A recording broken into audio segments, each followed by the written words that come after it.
Selamat pagi teman-teman, kita kembali bertemu ya dalam video pembelajaran masih mengenai kompetensi BIS HR Management. Jadi dalam video sebelumnya saya sudah ngasih tahu kepada Anda ya bagaimana caranya menyusun kamus kompetensi. Ya, kamus kompetensi baik untuk kompetensi manajerial maupun kompetensi teknis. Jadi contohnya seperti ini ya, saya sudah kasih contoh kompetensi manajerial, bagaimana menyusun narasinya, bagaimana menyusun level kecakapannya, ya, baik kompetensi manajerial maupun kompetensi teknis untuk SDM dan untuk keuangan.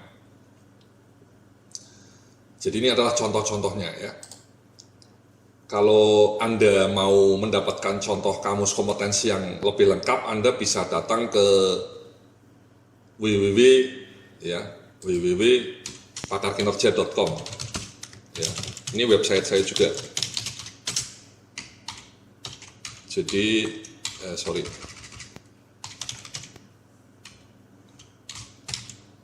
Anda bisa datang ke www.pakarkinerja.com. Ya. Di situ Anda bisa mendapatkan contoh kamus kompetensi yang lebih lengkap. Ya, kalau ini kan hanya fungsi SDM sama keuangan. Kalau di www.pakarkinerja ada fungsi IT, kemudian fungsi warehouse, ya, maintenance atau pemeliharaan dan seterusnya. Anda bisa cek langsung ya, silahkan saja datang ke www.pakarkinerja.com. Ya, jadi kembali ya, setelah Anda menyusun kamus ini, yang langkah berikutnya yang juga sangat krusial Mas, yakni Anda menentukan apa yang saya sebut sebagai kebutuhan kompetensi jabatan. Jadi setelah Anda menyusun kamus ini lengkap untuk semua posisi ya, maupun kompetensi manajerial maupun kompetensi teknis, posisi SDM, posisi marketing, posisi financial, posisi produksi. Setelah ketemu level kecakapannya semuanya, kemudian yang tidak kalah penting Anda menyusun apa yang saya sebut sebagai kebutuhan kompetensi jabatan. Ini contohnya seperti ini Mas. Nah ini Mas, ini namanya matriks kebutuhan level kompetensi per posisi, atau bahasa lainnya kebutuhan kompetensi jabatan atau KKJ.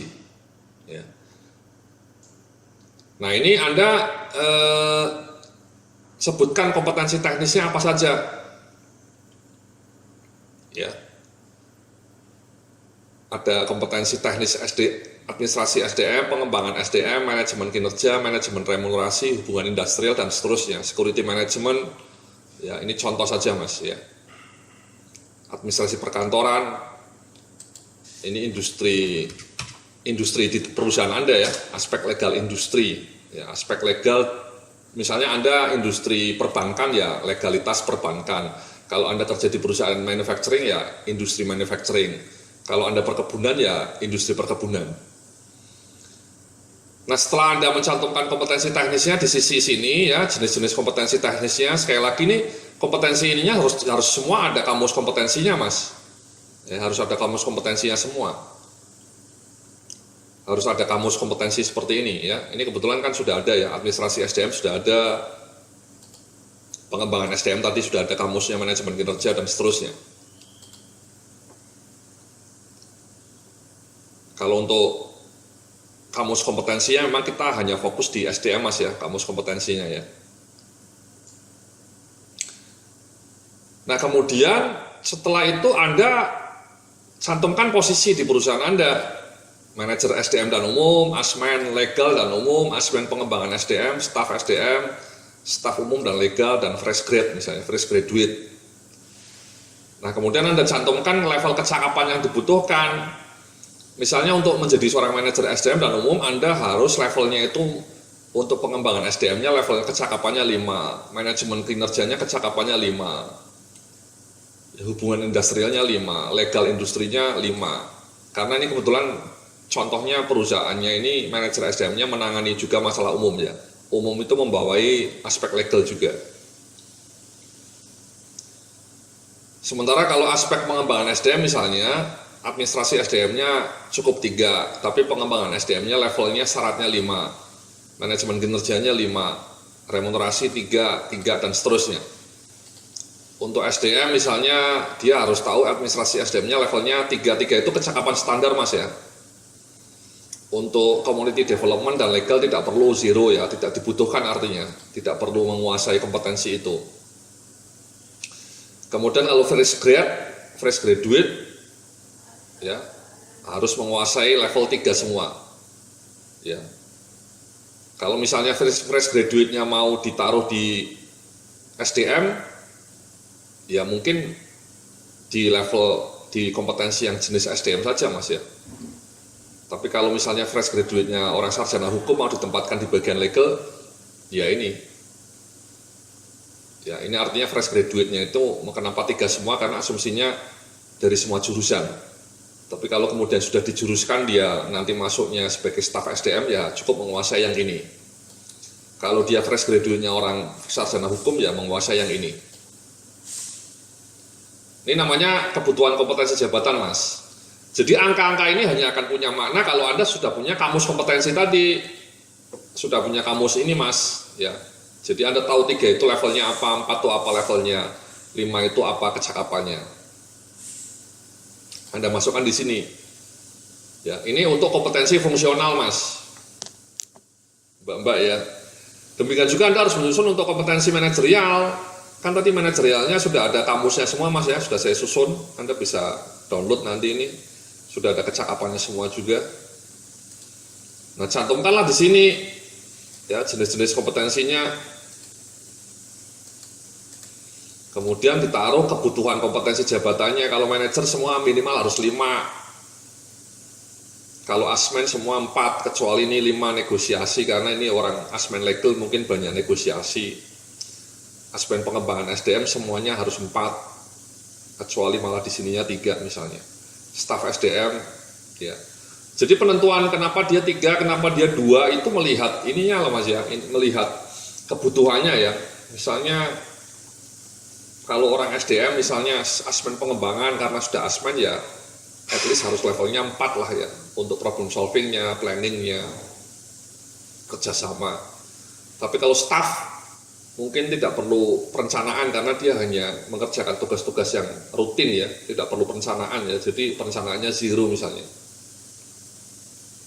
Atau tidak perlu leadership ya Mas ya, 0 karena dia tidak punya anak buah misalnya. Mentoring skill juga 0 karena dia tidak punya anak buah. Sementara asmen pengembangan minimal nilainya 4 ya, problem solvingnya juga 4, leadershipnya juga 4.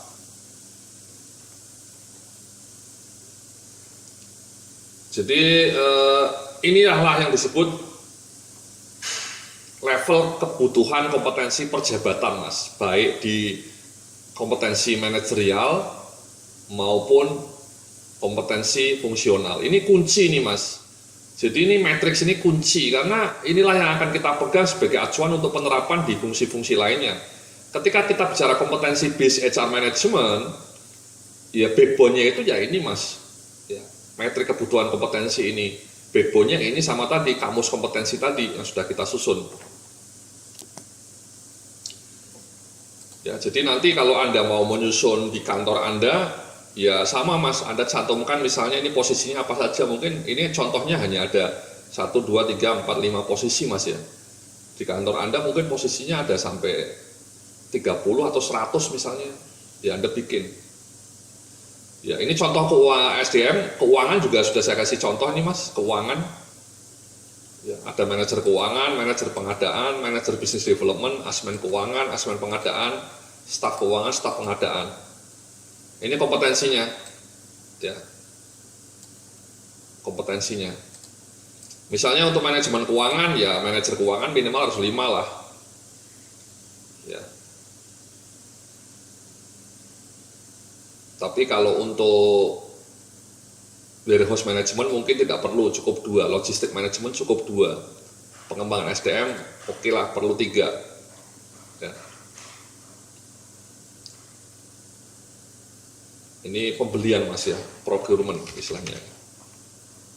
Pembelian TPS, pembelian procurement. Pembelian bahan baku maksud saya. Sama misalnya manajer business and development perlu tahu mengenai administrasi perkantoran levelnya 4. tapi dia tidak perlu bicara mengenai bahan baku, karena business development kan lebih banyak ekspansi Mas ya, tidak perlu tahu mengenai bahan baku. Kalau asmen misalnya keuangan, ya harus tahu mengenai manajemen keuangannya 5, harus tahu mengenai anggarannya 5, akuntansi 5, juga perpajakan 5. Tapi tidak perlu tahu mengenai procurement, tidak perlu tahu mengenai warehouse atau logistik. Jadi ini naruh standar ini memang harus diskusi juga Mas ya, diskusi dengan tim Anda supaya pas. Ini untuk keuangan, business development, dan tata usaha. Manajerialnya juga sama Mas ya.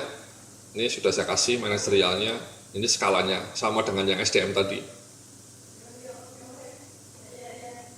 Ya. Jadi sama dengan yang SDM tadi. Jadi itulah Mas ya. Jadi langkah pertama ketika kita mau menyusun kompetensi business HR management, sekali lagi harus menyusun kompetensi kamusnya, baik manajerial maupun kamus kompetensi manajerial maupun kamus kompetensi fungsional. Ya, setelah kita punya kamusnya, ada skala kecakapannya, disusun matriks seperti ini. Ya, ada kecakapan ahli, kecakapan lanjutan, kecakapan standar. Ini syarat Mas. Jadi syarat ketika Anda mau menjadi asmen pengembangan SDM, syarat kompetensinya ini. Itulah yang nanti akan jadi pegangan, jadi fondasi ketika kita mau melakukan rekrutmen, ketika kita mau melakukan career development atau promosi dan seterusnya. Jadi ini sama Mas, ini bisa Anda download nanti ya filenya ya, file Excel ini bisa Anda download ya, bisa Anda gunakan sebagai contoh. Ya, jadi terima kasih, nanti kita akan lanjutkan dalam video berikutnya. Salam sukses, penuh keberkahan.